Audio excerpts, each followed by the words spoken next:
ఇవేంటివి? నువ్వు అడ్డంది మా శివ, ఏం చూస్తావు? ఇవేంటివి? సమ్ స్టాఫ్ ఎవరెవరు రమ్మనండి.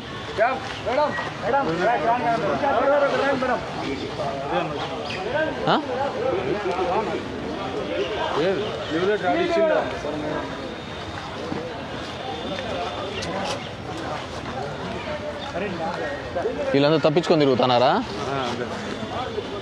లీవ్ పెట్టిందా మీ హెచ్ఎం? లీవ్ పెట్టలేదు. ఏ పక్కరా, ఇది ఇప్పుడు టాయిలెట్స్ అవి.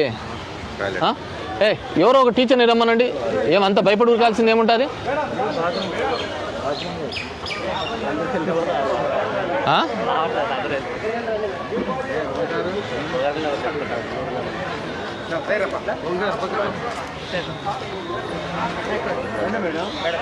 ఎక్కడ పోతున్నారు?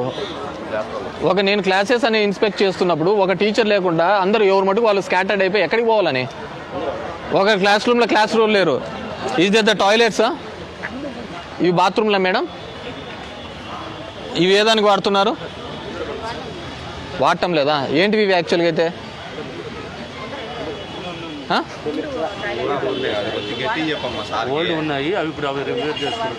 బీ లౌడర్ అమ్మా, నేనేం పనికి లేక రాలే ఇక్కడికమ్మా. గట్టిగా చెప్పండి.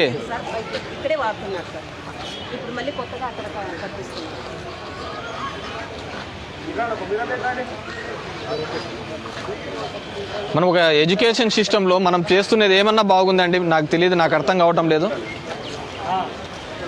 అందరూ వెల్ క్వాలిఫైడ్, బాగా చదువుకున్న వాళ్ళు, పెద్దవాళ్ళు అందరికంటే మన పిల్లల్ని ఏడో ప్రైవేట్ దాంట్లో చేర్పించింటాం.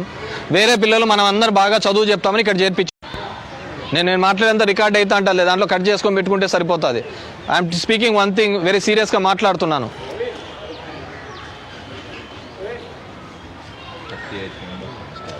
పిల్లలకి ఇంతవరకు మీరు టైం టేబుల్ ఇవ్వలేదు. November 2 స్కూల్ స్టార్ట్ అయినాయి. మీరందరూ పెద్దవాళ్ళు.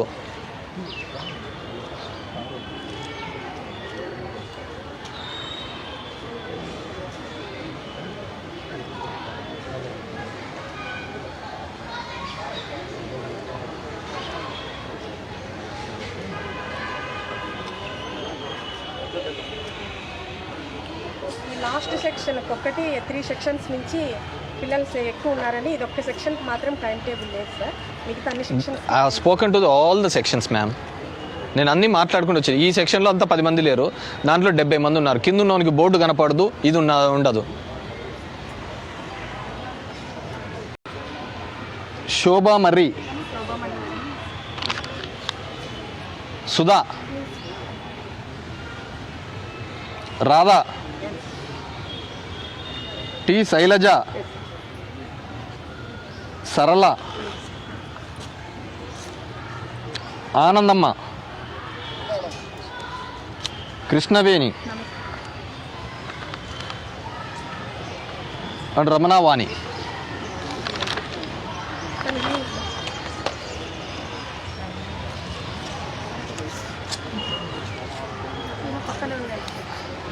బేసిక్గా మొత్తము పిల్లలతో క్లీనింగు, పిల్లలతో కసు ఊడ్చేది ఇది పద్ధతి కాదు కదమ్మా.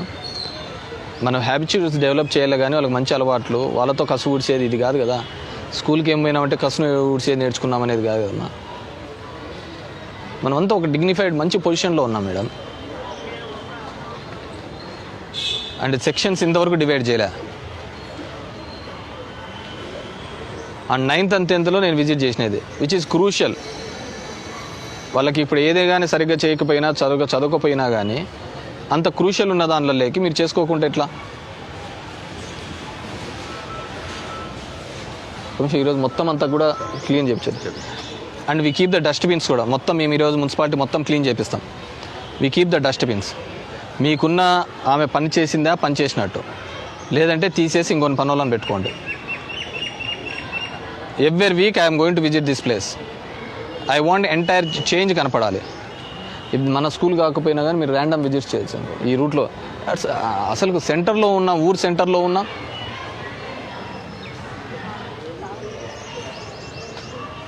Wear is the PD teacher? PET మీరేనా? At what time you come madam? 8:30 you are suppose to be here. Then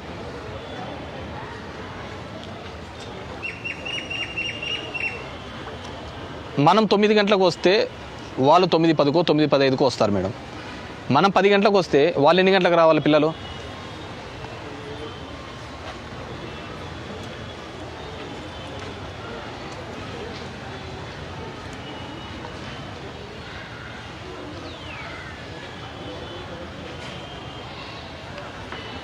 please rectify the things because నేను ఇంకా ఐ డోంట్ వాంట్ గెట్ ఎక్కువ దూరం మాట్లాడదలుచుకోలేదు. I'm not at all satisfied. It's not even 10 to 15%.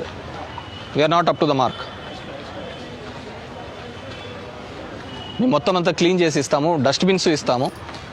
Make sure తీసుకొని వచ్చి ఆడ బయట పెడితే మా మున్సిపాలిటీ వాళ్ళు తీసుకొని పోతారు. మీరు శానిటేషన్ వర్కర్స్తో పని లేకపోతే వేరే వాళ్ళని మార్చుకోండి, ములాజేం లేదు. అంటే ఈ రన్నింగ్ వాటర్ది కూడా చూడండి, ఆ జెడ్పీ దానిలో దీనిలో అయ్యేది కాదు. మన దాంట్లో చూసుకుని ఆ టాయిలెట్స్కి ఏదైనా ఉంటే పర్మనెంట్ సొల్యూషన్ చేసేటట్లు చూడండి.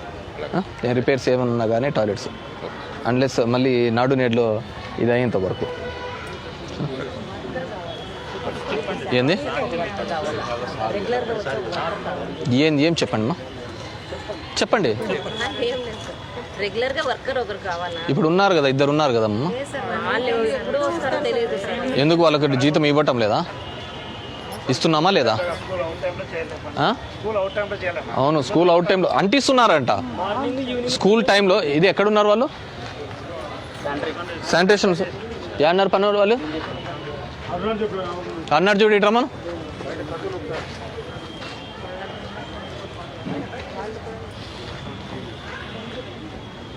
సార్ ఎగ్స్ అంతా వేస్ట్ అయ్యి వెనకలో వచ్చి తిట్టడం చాలా జరిగింది సార్. వీళ్ళు సరిగ్గా ఉండేది.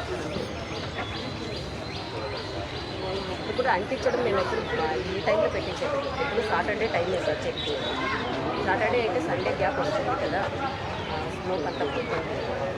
అంటించేదానికి ఏం పని ఉంటుందమ్మా? ఏముంటుంది, ఆకులు రాలేదే కదా. ఆకులు పేపర్స్ వేస్తారు.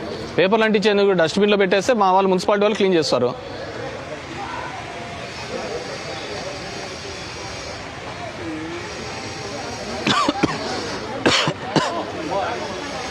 ముందుకు రామ్మా. ఏం పేరు మా నీ పేరు? ఎంత జీతం ఇస్తారు నీకు? 3,000. అంటే మీ హెచ్ఎం వాళ్ళు పెట్టారా, మీకు ఎవరు పెట్టారు? మీ నాయన? మీ నాయనది నువ్వు వస్తుంటావా? ఇద్దరికి కలిసి 3,000 ఇస్తారా? నీకు 3,000, మీ నాయనకి 3,000 ఇస్తారు. నెలలో రోజు వస్తుంటారా మీరు? మళ్ళీ వీళ్ళు వారంలో ఒకసారి కనపడుతుంది అంటున్నారు. వారం కిందటైనా? ఇంతకుముందు లేరా? ఇంతకుముందు ఎవరు ఉంటాను? నువ్వు రోజు రావాలమ్మా. నీకు ఇంక వారం వచ్చింది కాబట్టి నీకు చెప్తున్నాను, first and last warning. First and last చెప్తున్నాను. ఎక్కడే కానీ నువ్వు పొద్దున్నే 6:30కు వచ్చి అన్ని క్లాస్ రూమ్లు కసు ఊడ్చి ఆ చెత్త తీసి పక్కన పెట్టేసి డబ్బాలు ఇస్తాం, పెట్టేసి బయట పెడితే వాళ్ళు చేస్తారు. అది అయిపోతానే క్లాసెస్ స్టార్ట్ అయితేనే బాత్రూమ్లన్నీ క్లీన్ చేసి పెట్టుకోవాలి.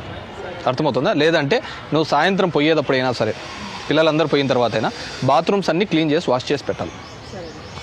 అర్థమవుతుంది కదమ్మా? వీళ్ళకి హెచ్ఎం దానికి ఫండ్ ఉంటుంది కదా వీళ్ళకు యాక్చువల్గా. అది తర్వాత ఉంటుంది. అది సరేలే. అది కూడా నేను కనుక్కుంటాను ఎందుకు డబ్బులు తక్కువ వస్తుంది. అర్థమవుతుందమ్మా నీకు చెప్పేది? ఇట్రానా ఇద్దరికి కలిసి 6,000 ఇస్తారా? ఇప్పుడు ఈయన చేతి క్యాష్ ఇస్తున్నారా? ఇంకా ఇలా 10 రోజుల నుంచి మొదలైనా కాబట్టి అంతే కదా. పొద్దున్నే చెప్తున్నావు కదమ్మా, నువ్వు లేడీస్ కాబట్టి లేడీస్ టాయిలెట్ అన్నీ క్లీన్ చేసేయాలి. రాత్రి పోయే టైంకైనా సరే ఈ చెత్త ఎక్కడే కానీ మేమంతా వచ్చి ఇప్పుడు మున్సిపాలిటీ వాళ్ళు వచ్చి మొత్తం క్లీన్ చేసిపోతారు. మళ్ళీ ఒకసారి ఎక్కడైనా కానీ కనపడిందంటే మీరు ఉండదు చెప్తున్నా. అండ్ మీకు కూడా మేడం, ఇట్స్ అవర్ రెస్పాన్సిబిలిటీ. ప్రతి ఒక్కరి బాధ్యత చేయాలి. చూడండి ఎక్కడంటే అక్కడ చెత్త, దాని వెనకాల ఇంకా గలీజు. ఇది స్కూల్లో ఇలా ఉండకూడదు మేడం. మనము చదువుకొని వచ్చింటాం.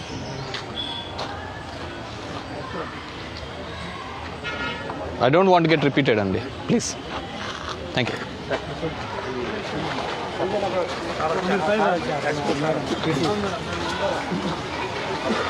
ఎందుకు టీసీ ఇస్తారండి? ఆమె విసిగిస్తా అంటే టీసీ ఇచ్చి పంపిస్తారు. అవును, ఎలిజిబిలిటీ ఉంది, ఆమె బాధతో చెప్పిండొచ్చు, దాన్ని మాత్రం టీసీ ఇచ్చి పంపిస్తారా? అబద్ధం చెప్పదండి సార్, మీరు టీసీ ఇచ్చి పంపిస్తారు. జగన్ ఎందుకని వేస్తున్నారు? అమ్మఒడి అందరూ మా సార్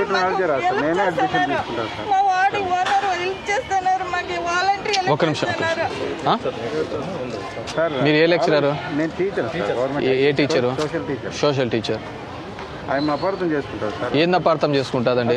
ఆ పిల్లోడు వచ్చి ఏడ్స్ పెడతాను, ఈ పాప ఆ పిల్లోడు వచ్చి ఏడ్స్ పెడతాను, టీసీ ఇస్తాను నాకు. రాశాను సార్, లెటర్ కూడా నేనే రాసి ఆమెకు హెల్ప్ చేస్తాను సార్, అర్థం చేసుకోండి సార్. సెక్రటరీ కూడా ఎందుకు చేస్తారు? ఏమా నీకేమి? లెటర్ అయితే నేను రాసింది, నేను లిస్ట్లో ఉండేదని చెప్పటంలా. How we are communicating the things. ఏదైనా ఉండొచ్చు, ఒక వచ్చినోని ఎరా పనికి మాలనోడా అని పిలవచ్చు, ఏమ్మా బాగున్నావా అని పిలవచ్చు. ఏదానికి బాధపడతాడు, ఏదానికి ఆనందంగా ఉంటాడు. మనం చెప్పే పద్ధతిలో తేడా ఉండదా? పిల్లలకు టీసీ ఇచ్చి పంపిస్తామని రైట్ ఎవరికి వచ్చింది మా? సార్ అట్లే చెప్తున్నారు సార్. ఏం పని ఉంటుంది మా అతనికి? నీకేమైనా భూమి పరిష్కారాలు ఉన్నాయా? ఎందుకు చెప్తారు? సారీ సార్, నేను ఏదో నాకు ఎన్నిసార్లు విసిగిస్తాను సార్, అర్థం చేసుకుంటాను. వారం తిరిగినాను సార్, పొద్దు నుంచి కూర్చోంటే నేను కూర్చున్నానని చెప్పడం ఎలా మేడం? నాకు అర్థం కావడం లేదు. సార్ అడ్మిషన్ మాత్రం sir please madam, please sir. నేను సిన్సియర్ పనిచేసే టీచర్. నేను అసలు అన్ని అడ్మిషన్ నేనే తీసుకుంటాను సార్. కొంతమంది నేను ఎక్కువ సార్, అసలు నేను అన్ని నేను రాయలేదు సార్. అక్కడ ముందుండే క్లర్క్ సార్, అది వస్తాలేమ్మా, దాని గురించి బాధ కాదు. నేను దాని గురించి కాదు, అదేదో ఇది చేస్తాను. ఎంత విసిగి నాకు. అవును, చిన్నదంటే వాళ్ళకు బాధే కదా. నిజమే సార్. దానికి నువ్వు టీసీ ఇచ్చి పంపిస్తామంటే వాళ్ళు ఏమనుకోవాలా? ఇప్పుడు నేను సింపుల్ థింగ్ చెప్తా, నేను సింపుల్ థింగ్ చెప్తా. ఆయన భర్త చనిపోయినాడు, అవును సార్, ఆమెకు లేదు, పని చేసుకుని ఆ పిల్లోని చదివిస్తాడు. అలాంటిది నువ్వు ఆ పిల్లోని బయటకు పంపిస్తానంటే దానికి ఎంత బాధపడతాను చెప్పండి. అపార్థం చేసుకోండి సార్,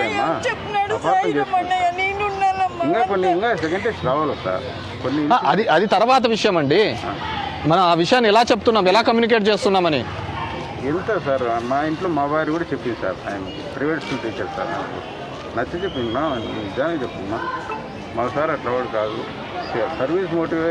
ఇప్పుడు కూడా నేను ఎంత ఇది వచ్చినా కూడా నేను రేషన్ కూడా చేస్తాను సార్. నేను అడ్మిషన్ రాయగలను. ప్రిన్సిపల్గా మీరేం చేస్తున్నారు madam? You utter those words or not. నేను ఉన్నాను ఇక్కడ అని వదిలేను. ఏం షూ అంతా ఇవి మనం ఇచ్చినదేనా? ఏం అట్లా వేసుకుంటున్నావు?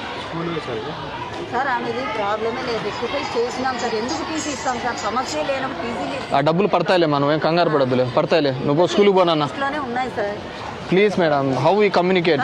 అందరికంటే ఉత్తమమైన పొజిషన్ ఉపాధ్యాయ వృత్తి. 10 మందిని, నాలాంటి వాళ్ళని 10 మందిని చదువుకున్న వాళ్ళని తయారు చేస్తే వాళ్ళు సమాజానికి ఉపయోగపడతారు. వాళ్ళు ఉద్యోగం చేయని, ఇంకోటి చేయని. అది ఏ విధంగా తయారు చేస్తామనేది ఇట్స్ అవర్, మన మీద ఆధారపడ్డది. ఇప్పటికీ మేము చెప్తుంటాం మా టీచర్ వీళ్ళు అని చెప్పేసి. ఎందుకు చెప్తుంటాము? ఆ రెస్పెక్టబుల్ పొజిషన్ ఎవరికి రాదు. ఓన్లీ స్కూల్ డేస్లో ఉన్న టీచర్ల గురించే చెప్తారు.